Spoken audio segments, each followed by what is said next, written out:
নমস্কার।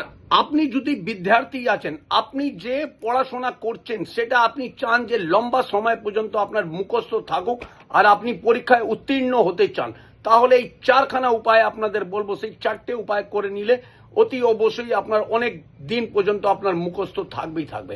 Number one, পড়াশোনা যখনই করবেন আপনার জিভ তালুর উপরে লাগিয়ে আপনি পড়াশোনা করবেন, অতি অবশ্যই আপনার চট জলদি আর বেশি দিন পর্যন্ত আপনার মুখস্থ থাকবে।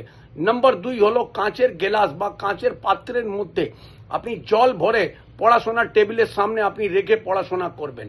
নাম্বার তিন হলো তুলসী পাতা 2 পাতা মুখে রেখে আপনি পড়াশোনা করুন, দেখুন আপনার চট জলদি মুখস্থ হবেই হবে।